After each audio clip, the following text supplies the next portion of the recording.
Bidadi township ಅನ್ನ ವಿರೋಧಿಸಿ ಪಾದಯಾತ್ರೆ ನಡೀತಾ ಇದೆ. ಬೈರಮಂಗಲದಿಂದ ಹೊರಟಿದೆ. ಈಗ ಆಲ್ರೆಡಿ ಒಂದು 2-3 ಕಿಲೋಮೀಟರ್ ಬಂದಿದ್ದೀವಿ. ಕೇವಲ ಬಿಡದಿ ರೈತರಷ್ಟೇ ಅಲ್ಲ, ರಾಜ್ಯದ ಬೇರೆ ಬೇರೆ ಜಿಲ್ಲೆಗಳಿಂದ, ಶ್ರೀರಂಗಪಟ್ಟಣದಿಂದನೂ ಕೂಡ ಸಾಕಷ್ಟು ರೈತರು ಬಂದಿದ್ದಾರೆ, ಮೈಸೂರಿಂದ ಬಂದಿದ್ದಾರೆ. ರೈತರಿಗೆ ಬೆಂಬಲವಾಗಿ ನಾವು ಕೂಡ ನಿಲ್ತೀವಿ. ಒಬ್ಬ ರೈತರಿಗೆ ಅನ್ಯಾಯ ಆದ್ರೆ ಇಡೀ ರಾಜ್ಯದ ರೈತರಿಗೆ ಅನ್ಯಾಯ ಆದಂಗೆ ಅಂತ ಹೇಳಿ ನಮ್ಮ ಜೊತೆಗೆ ಶ್ರೀರಂಗಪಟ್ಟಣದ ಮಾಜಿ MLA ಶ್ರೀಕಂಠಯ್ಯ ಸರ್ ಇದ್ದಾರೆ, ರವೀಂದ್ರ ಶ್ರೀಕಂಠಯ್ಯ ಸರ್ ಇದ್ದಾರೆ. ಸರ್, ಸಾಕಷ್ಟು ಜನರು ಬಿಡದಿ ಟೌನ್ಶಿಪ್ಗೋಸ್ಕರ ಬೇಡ ಅಂತ ಹೇಳಿ ಹೋರಾಟಗಳಾಗ್ತಾ ಇದೆ. ಸುಮಾರು 516 ದಿನದ ಹೋರಾಟ. ನಿಮ್ಮ ಕ್ಷೇತ್ರದಿಂದಲೂ ಕೂಡ ಸಾಕಷ್ಟು ರೈತ ಬಾಂಧವರು ಬಂದಿದ್ದಾರೆ. ಈ ಹೋರಾಟದ ಬಗ್ಗೆ ಏನು ಹೇಳ್ತೀರಾ? ನೋಡಿ, ಶ್ರೀರಂಗಪಟ್ಟಣ ಒಂದೇ ಅಲ್ಲ, ನಮ್ಮ ಹಳೆ ಮೈಸೂರಿನ ಭಾಗದ ಎಲ್ಲ ರೈತರ ಮಕ್ಕಳುಗಳು ಬಂದು ಭಾಗಿಯಾಗಿದ್ದಾರೆ.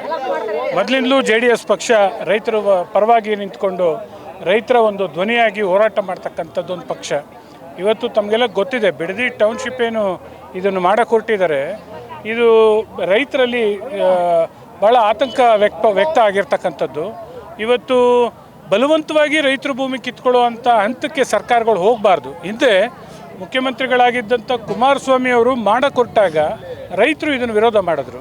ಅದನ್ನು ಗೌರವಿಸಿ ಕುಮಾರಸ್ವಾಮಿ ಅವರು ಇದನ್ನು ಕೈಬಿಟ್ಟರು. ಇವಾಗಲೂ DK ಶಿವಕುಮಾರ್ ಅವರು ಆ ದೊಡ್ಡತನ ತೋರಬೇಕು.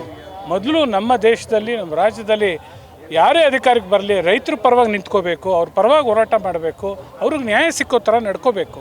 ಅದು ಬಿಟ್ಬಿಟ್ಟು ಬಲವಂತವಾಗಿ ಕಿತ್ಕೊಳ್ಳುವಂಥ ಹಂತಕ್ಕೆ ಕೊಟ್ಟರೆ ಈ ರೀತಿ ವಿಕೋಪಕ್ಕೆ ಹೋಗುತ್ತೆ.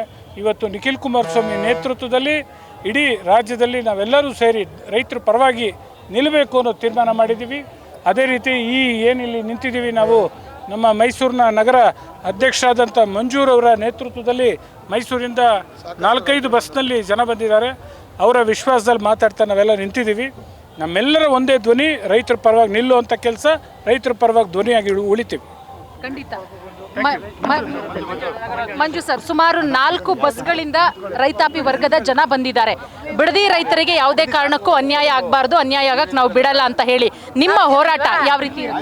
ನಮ್ಮ ಹೋರಾಟ ಏನಿವತ್ತು ನಮ್ಮ ರಾಷ್ಟ್ರೀಯ ನಾಯಕರಾದಂಥ ಸನ್ಮಾನ್ಯ ದೇವೇಗೌಡ ಅಪ್ಪಾಜಿರವರು ಮತ್ತು ಕುಮಾರಣ್ಣನವರ ಆಶೀರ್ವಾದದೊಂದಿಗೆ ನಿಖಿಲ್ ಕುಮಾರಸ್ವಾಮಣ್ಣವರು ಏನಿವತ್ತು ಪಾದಯಾತ್ರೆಯನ್ನು ಮಾಡ್ತಿದ್ದಾರೆ, ನಾವೆಲ್ಲರೂ ಸಹ ಒಗ್ಗಟ್ಟಾಗಿ ಏನು ರೈತರ ಪರವಾಗಿ, ರೈತರ ಜಮೀನು ಉಳಿಬೇಕು, ಇವತ್ತು ರೈತರು ನೆಮ್ಮದಿಯಿಂದ ಬದುಕಬೇಕು, ಈ ಒಂದು ನ್ಯಾಯಯುತ ಹೋರಾಟಕ್ಕೆ ನಾವೆಲ್ಲರೂ ಸಹ ಬೆಂಬಲವಾಗಿ ನಿಂತಿದ್ದೀವಿ ಮೇಡಮ್. ಖಂಡಿತ. ಸರ್, ನಿಮ್ಮ ಹೋರಾಟ ಈಗ 3 ದಿನಗಳ ಪಾದಯಾತ್ರೆ ಮುಗಿದ ನಂತರ ಯಾವ ರೀತಿ ಇರುತ್ತೆ ಅಂತ?